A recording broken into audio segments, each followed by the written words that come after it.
Scorpio, welcome back po dito sa Daily Dose of Tarot 111. Kamusta ka? I hope nasa mabuti kang kalagayan, pampisikal, mental, emotional o spiritual man yan. Ang video po natin na ito ay para lamang sa mga may malalawak na kaisipan. Kaya po kung hindi kayo makaresonate, try nyo pong panoorin yung inyong other signs, Moon, Rising, and Venus sign. At kung bago lamang po kayo dito sa aking channel, please subscribe and hit the bell button para lagi po kayong updated every time na meron akong uploads. At kung interesado naman po kayo sa ating private readings, sa ating TRS bracelet, at sa ating EEA necklace, ayan, Evil Eye Amulet Necklace, makikita nyo po yung link sa description box, Tarot Intentions by Aliana Ray. So, yan po yung ating Facebook page na pwede nyo naman pong i-type directly sa Facebook. At kung ayun nga po, interesado talaga kayo, direct message po kayo, doon ko po kayo i-entertain, doon ko po sasabihin sa inyo yung buong detalye. Tingnan natin, okay, ano yung theme ng week mo, at kung di po pala kayo mag-skip ng ads, maraming salamat and more blessings to come. Mag-iwan ka na rin ng bakas dyan sa ating comment section para makita ko sino ba yung mga active na Scorpio dito sa aking channel, para pag nag-live tayo, maipa-prioritize ko po kayo kasi, oy, si Scorpio, ayan, si ano, nagtanong, matatandaan ko po kaagad yung inyong pangalan. Tignan natin theme ng week na ito para sa'yo. So, we have activate, ayan, solar flares. We have activation. Ayan. Pwedeng ano ba meron dito, kukuha ba kayo ng credit card? For some of you, ma-activate na yung inyong mga cards, yung inyong mga, ano ba, basta may ma-activate sa inyong life na, na nag-sign up kayo, ganyan, na makaka-benefit po talaga kayo. May mabe-benefit naman kayo dito sa kung ano man yung ma-activate na ito sa life po ninyo. So, tingnan nyo po kung ano man yung mga membership na yan na pwede po ninyong i-activate na. So, we have also here.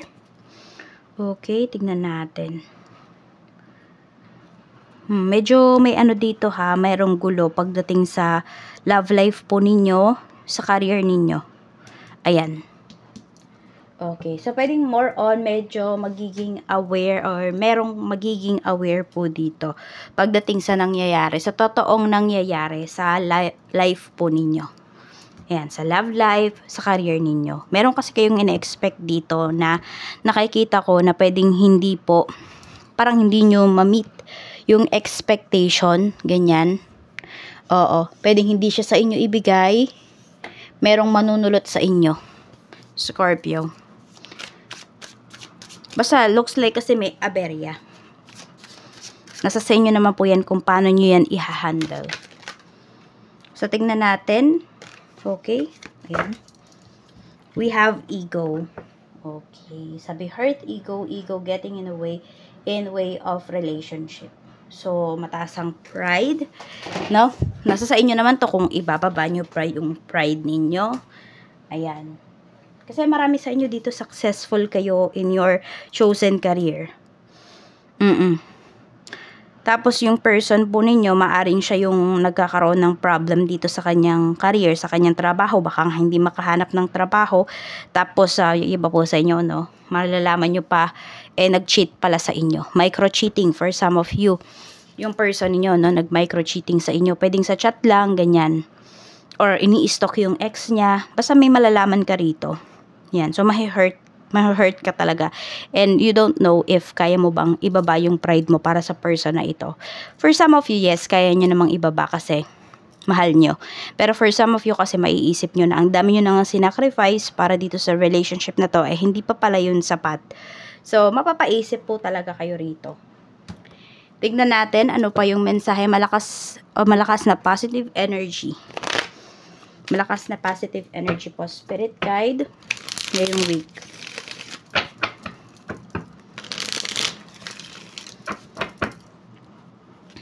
We have Queen of Cups. Okay, positive energy naman na to is pwedeng kayo sa inyo to mismo na manggagaling. Magiging mas unawain kayo, ayan. Ano ba yung sinasabi ko? Mas magiging maunawain kayo. Ayun. Tignan natin. Page of Pentacles. Mukhang mahinintay kayo ditong kaperahan. And for some of you nga, ito nga, kung ano man itong i-activate ninyo. Diba sabi ko sa inyo, may makukuha kayo talagang pera dito. May mabenefit po talaga kayo. Kasi looks like may hinihintay rin kayo rito. Okay? So, kung ano man yung hinihintay po ninyo rito, magsisimula na yung magkaroon ng progress this week. Hindi ko rin alam kung ngayon ba is enrolla na ba, ngayong week na to is enrolla na ba sa school, ganyan, or nagsisimula na ba. So, for some of you po, maaring ito yung hinihintay ninyo. Naghihintay kayo rito ng padala pagdating sa tuition fee. Or scholarship, yung iba po sa inyo. Tingnan natin, negative energy naman, we have 6 of Swords. Meron dito tahimik lang. Yung energy ng taong to, which is yun yung parang maiinis ka kasi kailangan niya magsalita pero nananahimik lang siya rito. We have the Tower. Oh. May energy po dito na na may go-ghost, may manggughost. Oo, may manggughost sa inyo. So, ito yung negative energy. Meron po dito kasi tahimik lang. Parang, it's either ikakat na lang niya yung connection niya with you na wala man lang pasabi. Ganun po. Parang bigla na lang maglalaho sa life mo, yung tao na to. Tignan natin. We have Judgment. Ayan, may bigla na lang pong lalayo rito. Actually, meron dito, kaya lalayo yung taong to kasi pwedeng either maraming nagsusulsul sa kanya or maraming tumututol dito sa connection po ninyo. Makikinig siya sa ibang tao. Mas mananaig yung sinasabi ng ibang tao kaysa dun sa nararamdaman niya. Tignan natin energy pagdating sa money, trabaho at business.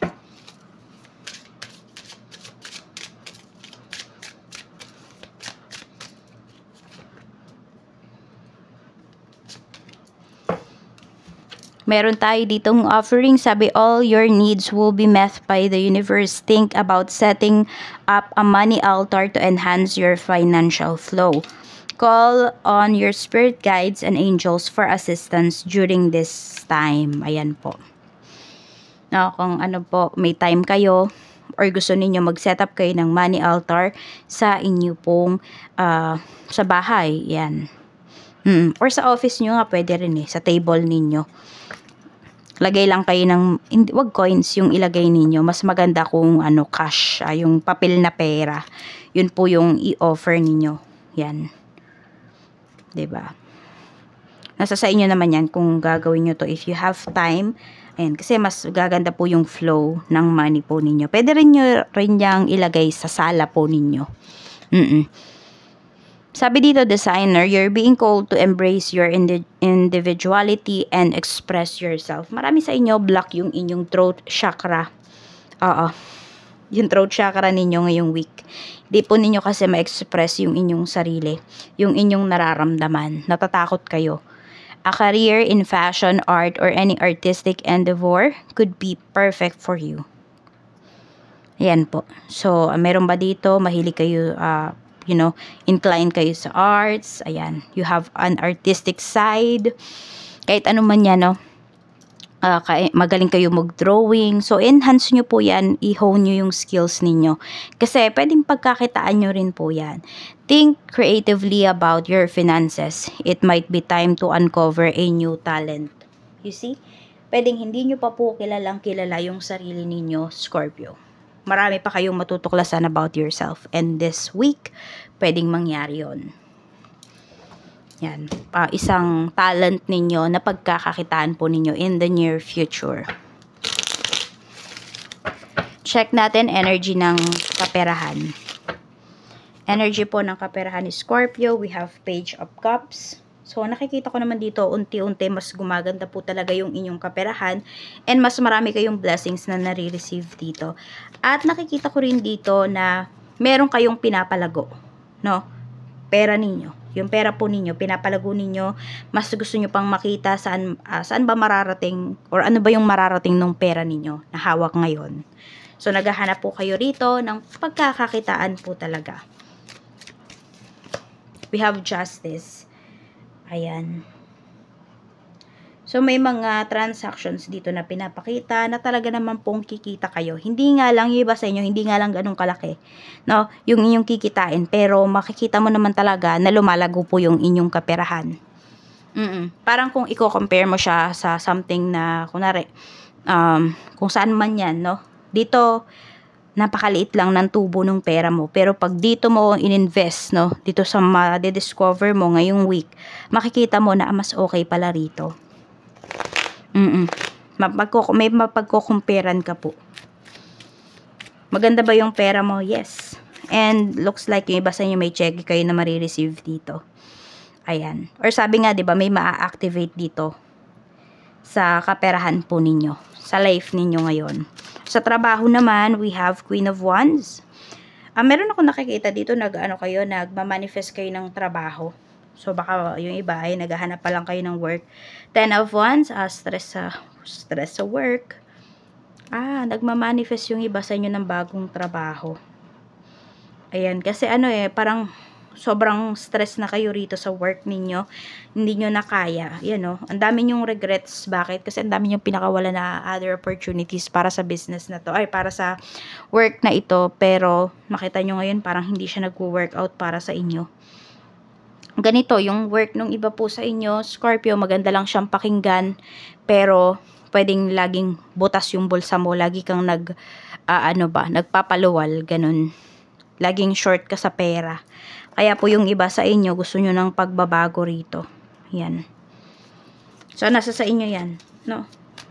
Kung magkakaroon ba kayo ng lakas ng loob para umalis na dito sa career ninyo, na wala naman kayong growth na napapala. Sa business naman po, kamusta? Sa business, we have Knight of Swords and we have 7 of Swords.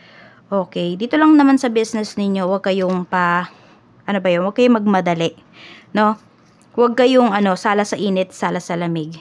Yung minsan, gustong-gusto niyo yung business ninyo, minsan naman, ayaw ninyo, parang tinatamad kayo. Huwag daw po ganun. Kailangan consistent kayo rito, sino man yung kausap po ninyo, sino man yung sineservicean po ninyo, yung binibigyan ninyo ng services, ng products dito sa inyong negosyo. So, parang sinasabi ni universe, okay lang namang mamili. Pero kunwari, nakipag-commit na kayo sa isang client, diba? Bigay nyo yung 100% po ninyo. So, wag kayong tatamarin dito ngayong week. Yun yung sinasabi sa inyo. So, blessings, tignan natin. Ano yung blessings na paparating?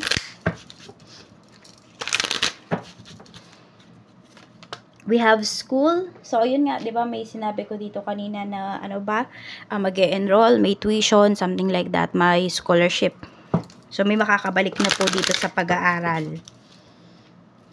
Pwede rin sa pagtuturo kung kayo po ay teacher.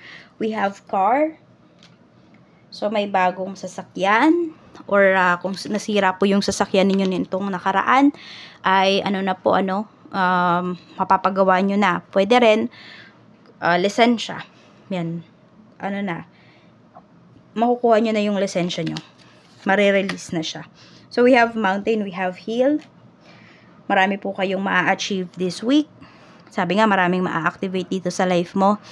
Ayun nga lang, medyo mahihirapan ka, but kailangan mo maging dedicated. Sabi nga, diba, huwag ka basta-basta tatamarin this week para makuha mo yung mga gusto mong makuha. Matapos mo yung gusto mong matapos. Okay, may mga connections din po na mabubuo dito and may mga connections ka na nabuo mo nitong mga nakakaraan na magagamit mo this week. Ayan po, kaya mahalaga talaga na may network ka, okay, na pagandahin mo yung connections mo with other people. So, ayan lang po, Scorpio. Maraming salamat. Mag-iingat ka and more blessings to come.